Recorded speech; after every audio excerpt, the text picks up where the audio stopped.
Breaking చూస్తున్నాం. ఖమ్మం జిల్లాలో మట్టి మాఫియా ఆగడాలకు ప్రభుత్వం మారిన అడ్డుకట్టపడట్లేదు.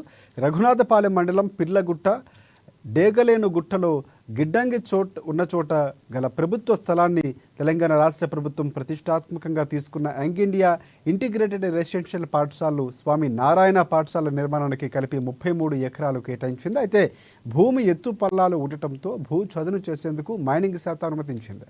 కానీ ఇదే అదునుగా తీసుకున్న పాఠశాల భవన నిర్మాణ కాంట్రాక్టర్స్ మట్టితో కోట్లాది రూపాయలు సంపాదిస్తున్నారు.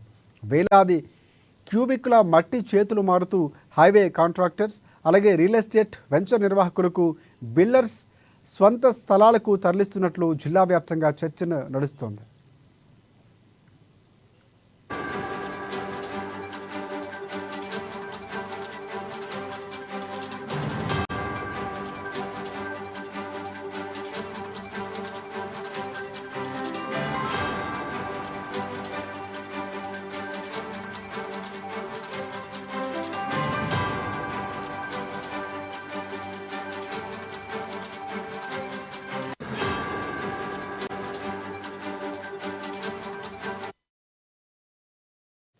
గత ప్రభుత్వం హయాంలో జరిగిన అక్రమ తవ్వకాల తీరు ప్రస్తుత ప్రభుత్వం హయాంలోనూ అదే పద్ధతిలో జరుగుతుండడంపై తీవ్ర విమర్శలు వస్తున్నాయి.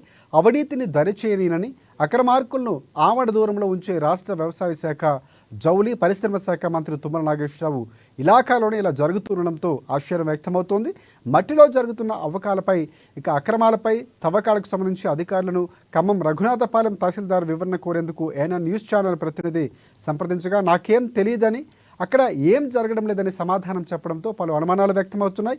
అక్రమాలు జరుగుతున్నటువంటి ప్రాంతానికి ఆమడ దూరంలో ఉన్న అధికారులు తీరు ఇలా ఉంటే అక్రమార్కులు రెచ్చిపోక ఏం చేస్తారని కూడా పలువురు విమర్శిస్తున్నారు. ఇక దీనికి సంబంధించి పూర్తి అప్డేట్స్ అందించేందుకు మా ఖమ్మం ప్రతినిధి ఉపేంద్ర మనకి ఫోన్ లైన్లో సిద్ధంగా ఉన్నారు. సో తను వెళ్ళేటువంటి పరిస్థితి అక్కడ స్పందించి సమాధానం ఇవ్వనటువంటి పరిస్థితి కూడా కనిపిస్తూ ఉంది. సో ఏం జరిగింది, పూర్తి అప్డేట్స్ ఏంటి చెప్పండి ఉపేంద్ర.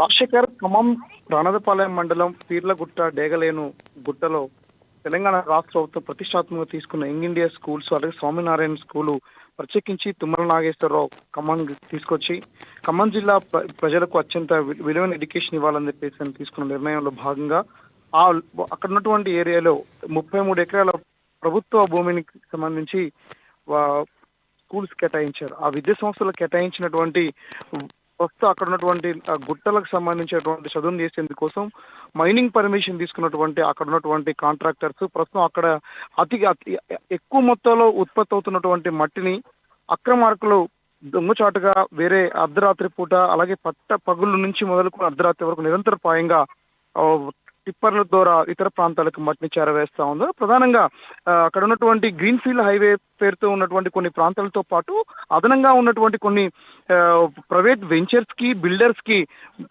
లోకల్లో ఉన్నటువంటి అవసరాలకు, బిల్డింగ్ నిర్మాణానికి అవసరమైనటువంటి ప్రాంతాలకు రోజు 100 నుంచి 150 లారీల సంబంధించినటువంటి ఏదైతే ఉందో మట్టిని అమ్ముతున్నట్టుగా క్లియర్ గా ప్రచారం జరుగుతూ ఉంది. దాదాపు ఇది 5,000 నుంచి 10,000 వరకు టిప్పర్ అమ్మడంతో అక్కడ ఉన్నటువంటి ఆదాయం దాదాపు రోజుకి 6 లక్షల నుంచి 10 లక్షల వరకు ఆదాయం లబ్ధి చేకూర్చే ప్రయత్నం చేస్తూ అక్కడ ఉన్నటువంటి కాంట్రాక్టర్స్ తో పాటు లీజ్ కాంట్రాక్ట్ తీసుకున్న సూర్యాపేటకు చెందిన అతను, ఖమ్మం చెందినటువంటి ఇద్దరు ఉన్నారని గారి ప్రచారం జరుగుతూ ఉంది. అంటే గత ప్రభుత్వం హయాంలో పువ్వాడ అజయ్ కుమార్ మంత్రిగా ఉన్నప్పుడు రఘునాథపాలెం మండలంలో ఇలాంటి అక్రమాలు చోటు చేసుకున్నాయని చెప్పేసి అనేటువంటిది ప్రచారం జరిగిన నేపథ్యంలో ఖమ్మం జిల్లాకు మంత్రివర్యులుగా కీర్తి ప్రతిష్టలు సిన్సియర్ ఆఫ్ ఉన్నటువంటి తుమ్మల నాగేశ్వరరావు ఇలాగ ఇలా జరుగుతుండటంపై అధికారులు ఎవరు కూడా స్పందించకపోవడం పట్ల, అధికారుల తీరు పట్ల రకరకాలుగా అనుమానాలు వ్యక్తమవుతా ఉన్నాయి. నిన్న ఏఎన్ఎన్ న్యూస్ ఛానల్ కి సంబంధించి రఘునాథపాలెం తహసీల్దార్ని దీనిపై వివరణ కోరేందుకు సమాచారం ఇచ్చిన నేపథ్యంలో అక్కడ ఏం జరగట్లేదు, అంత ప్రశాంతంగా జరుగుతూ ఉంది, ఎవరి పని వాళ్ళు చేసుకుంటున్నారు, నిన్ను మీడియాకు వాయిస్ చేయాల్సిన అవసరం లేదని చెప్పేసి అని చెప్పడం పట్ల కూడా అక్కడ మైనింగ్ అధికారుల తీరు, అదే నేపథ్యంలో తహసీల్దార్ తీరు, పోలీస్ అధికారుల తీరు పట్ల కూడా పలువురు అనుమానం వ్యక్తం చేస్తా ఉన్నారు.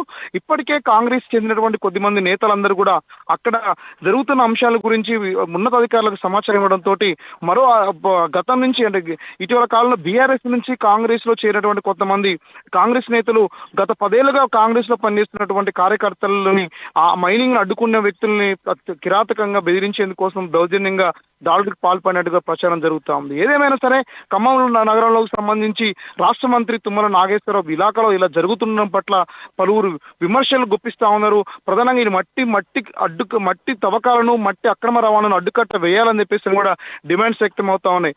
ఇప్పుడు ప్రస్తుతం ఈ అంశానికి సంబంధించిన దాని మీద ఉన్నత అధికారులు ఎలా స్పందిస్తారు అనేటువంటి అంశాల గురించి కూడా పూర్తిస్థాయి వివరణ ఇచ్చేందుకు ఎవరు ముందు రాకపోవడం పట్ల ముడుపులు కూడా భారీ ఎత్తున నెలవారీగా మామూలు అందుతున్నాయని చెప్పేసి తీవ్రమైన ప్రచారం కొనసాగుతా ఉంది. Rajasekhar. Right. Thanks for updates Upendra.